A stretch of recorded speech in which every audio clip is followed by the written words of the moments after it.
Hi, everybody. It's Alisa Murray here. Another Martini Talks. I'm hanging out today with my friend Fred. He is very accomplished. He's a speaker and an author. He worked with NASA and the space shuttle stuff after the catastrophe that we had. There's just been a lot of things that you've done with your life. You're like me. You're like a chameleon. You've got your fingers in so many different places, and you love psychology and human beings. And of course, I do too. And so thank you for being here today. I appreciate my pleasure. Being here, and tell everybody about you and what you've got going on and your interests and all of that stuff. Sounds good. I'm ready. Yep. So what's going on? Tell us about that. Yeah. You've got all kinds of really neat ways of connecting human beings on a level that they want to work together and get a culture going so that everybody's moving in the same direction and going in the same path to try to be successful and building strategic teams where people are not trying to create a problem for one another. They're actually trying to work together. That's always a good idea. I've got kind of this incurable curiosity about how the world works. And so I'm interested in what people are doing in different businesses and different communities in different places around the world. And one of the benefits I've had in professionally is that I came up through the ranks, corporate ranks, and setting up corporate training programs, which I smile when I think that they actually paid me to figure out what everybody else does and then show people. And so I got to learn a lot of different elements of business in the technical realm, both in the space program and oil and gas, and figure out how to educate people and doing their jobs better. But at the same time, I got to learn what they were doing and got to see. And I tell people I used to be able to just drive down the highway. I'd see a compressor station. I could pull in the compressor station for a gas pipeline operation, introduce myself to the manager and say, oh, show me what you do around here. Of course, they had to be with the company I was with. Otherwise, they'd say, get lost, get out, go. Right. But it was such a cool experience to be able to do that and to learn so much about how the world works, essentially. Yeah, and it's really interesting too, because when you get down to the nitty gritty of all of it, it doesn't matter what industry you're in. We're all people.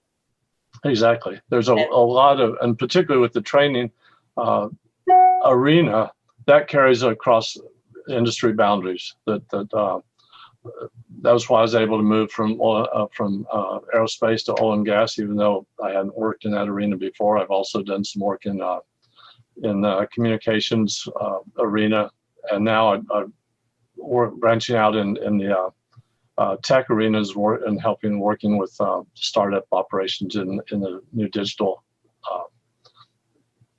tech area. What is your ideal client, do you think? Like if you were to cherry pick the very perfect client for you, what do you think that would be? I think that would be somebody who is trying to do something nearly impossible, but looks like they're going to succeed.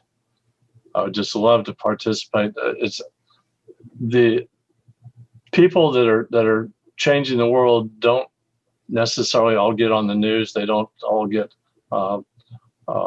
visibility like they deserve, but they're making a difference in people's lives, and that's what just absolutely intrigues me.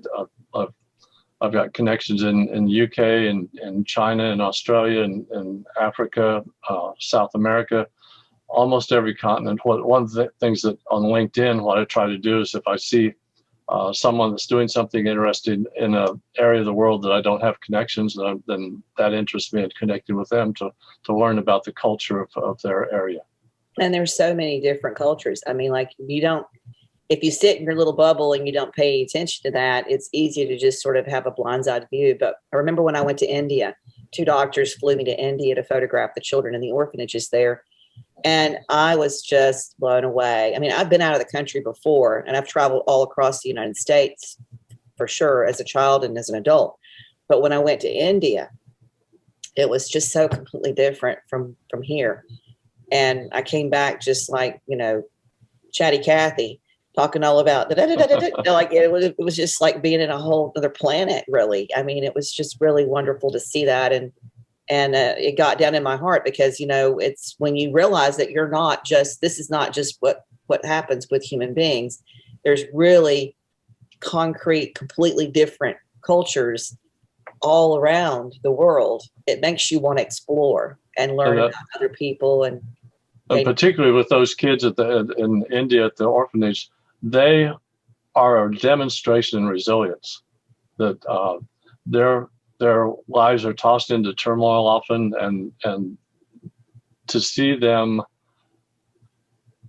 be able to rebound from that and become productive individuals, which many of them do once they find a stable home, is just something that people in the West could really learn from.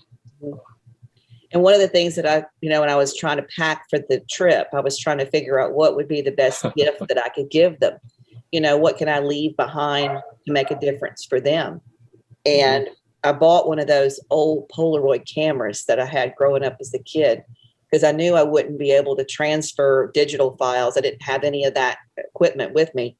And I literally, there's a picture of me, I'll have to send it to you, where I'm standing in the yard of the orphanage, and I have taken a picture of each child, which is essentially the photo that they've never gotten one before, right? The only image that they've got of themselves, if they had a chance to see a mirror, that's it.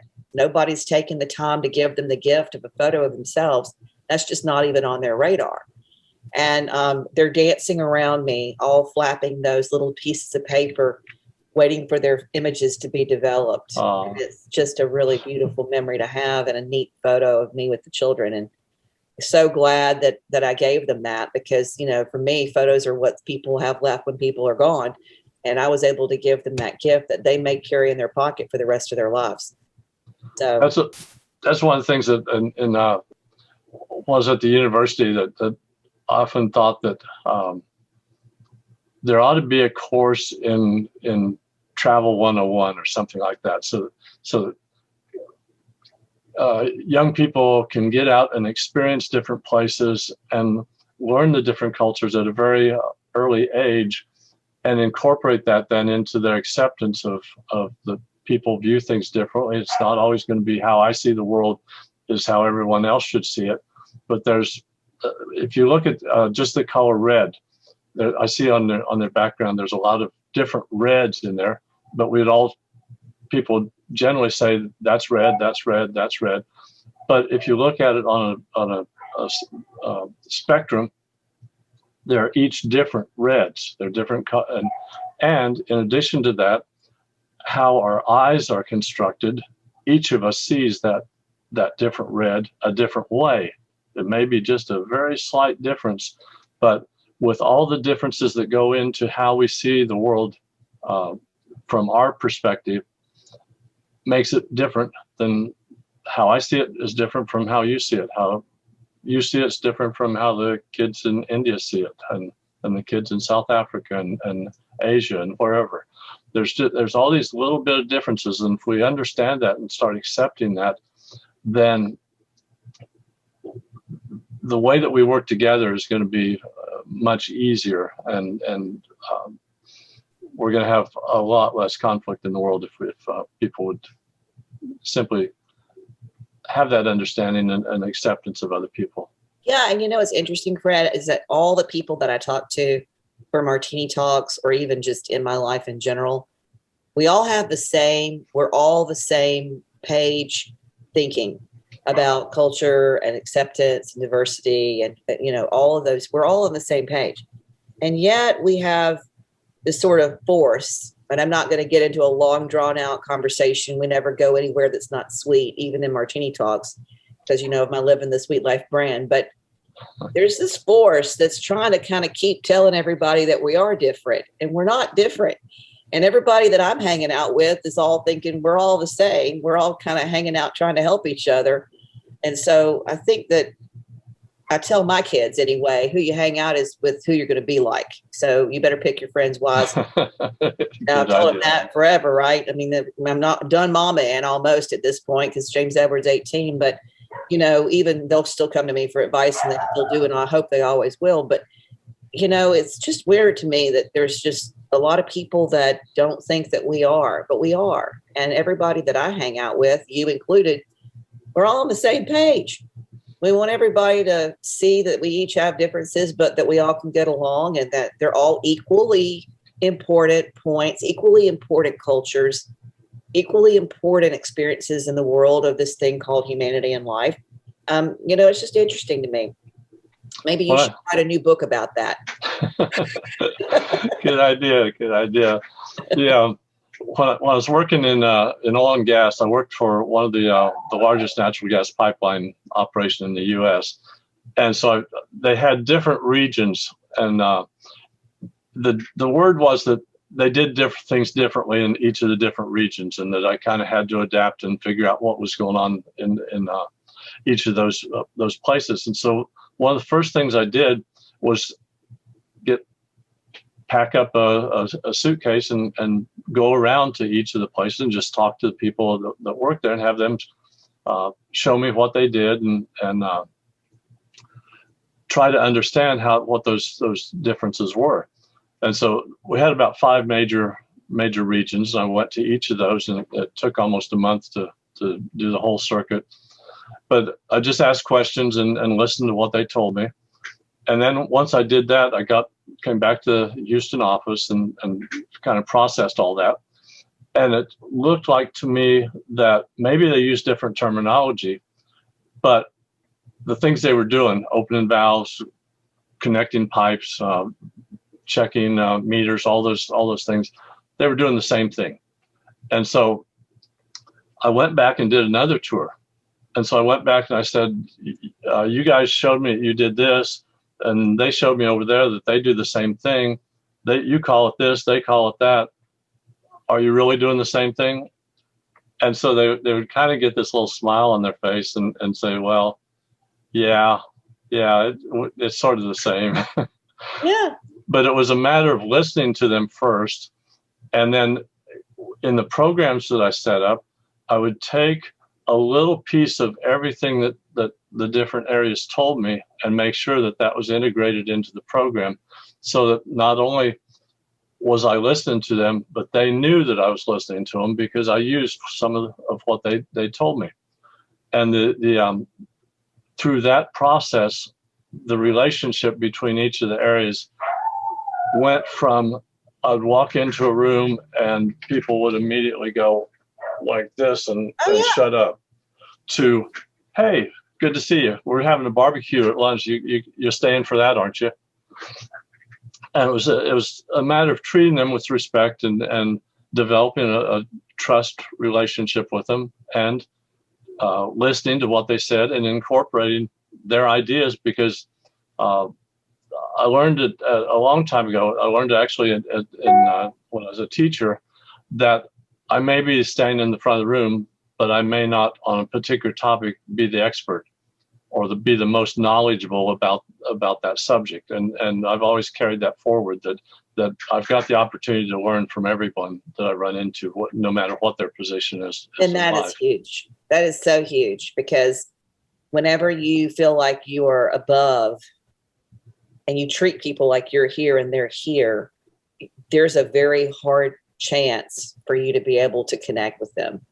Yeah. It's only when you get down with them, or they are able to show you that they're capable of being right there with you, that you get the connection. And the connection is the key. I mean, that's just the key. It's the key to everything. If you don't have connection with people, you're screwed.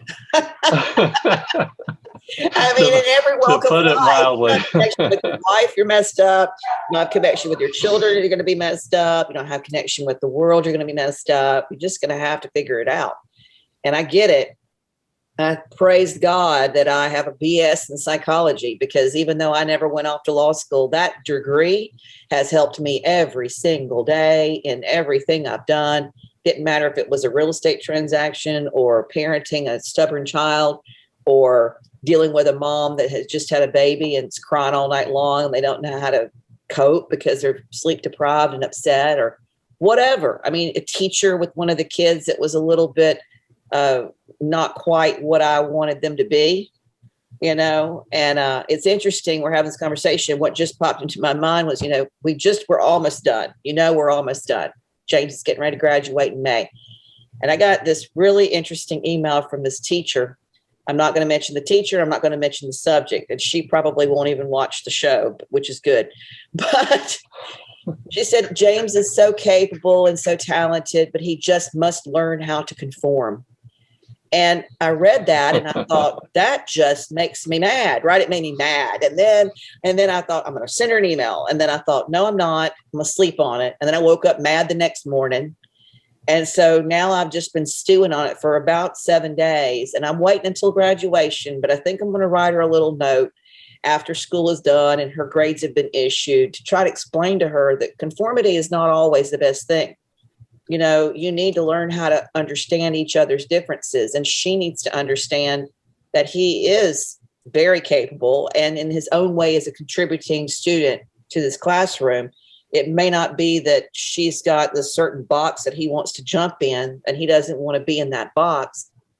And we pay for private education to be able to be out of the box. That's the other thing.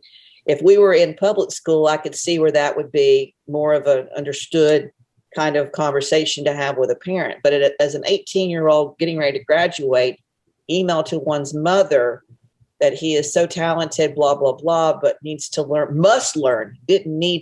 must learn to conform. I thought, oh, Lordy.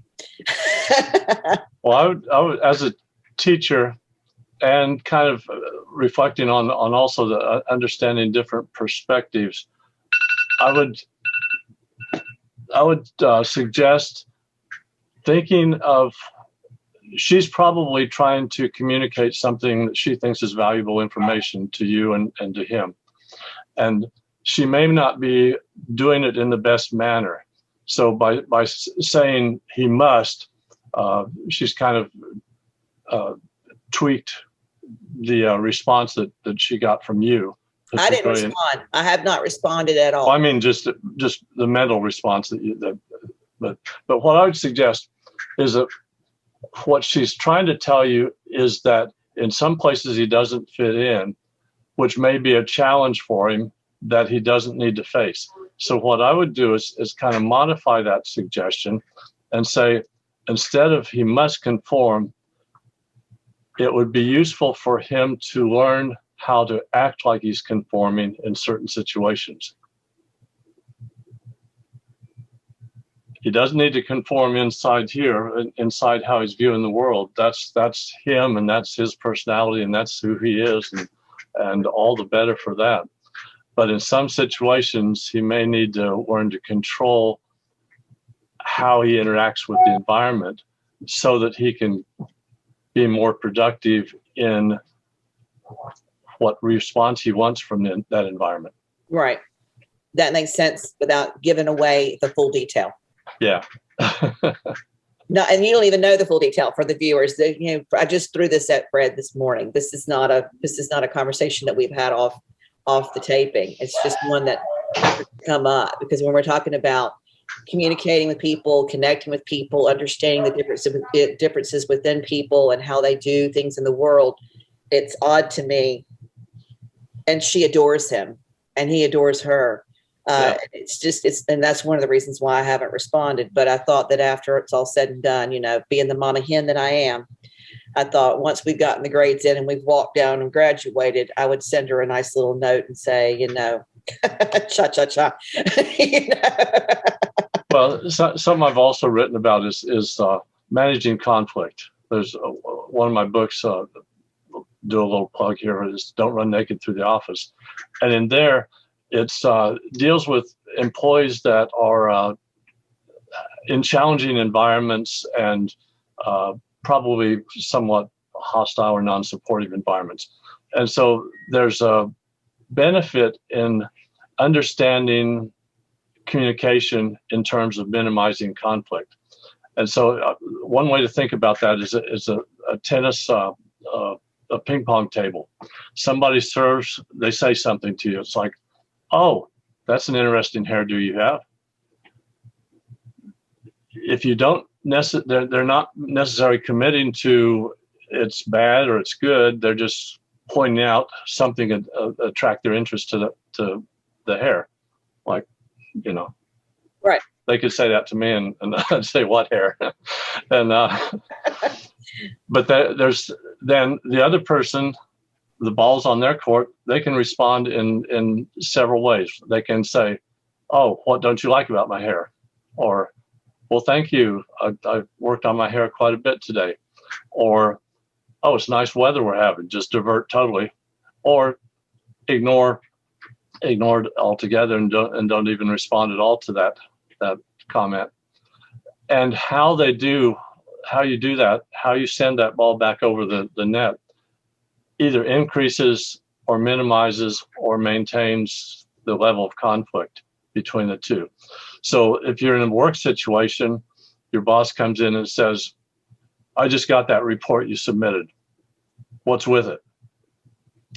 Well, you can say, it's great. It's great. You can commit to, or you can say, well, what do you think about it? You can send it back. You're not doing anything with regard to conflict. If you say it's great, then you're taking a position. You can say, no, it sucks. And therefore your conflict goes up. So as a creative writer, I had to learn that process, and because on a script, a page of script, you've got 1 minute of screen time, and you may have to elevate the conflict between two characters within that 1 minute, which means they have to go back and forth at each other pretty quickly. Or if you've got 5 pages, then they have to go back and forth, but not quite so quickly, and so they can kind of play around with it.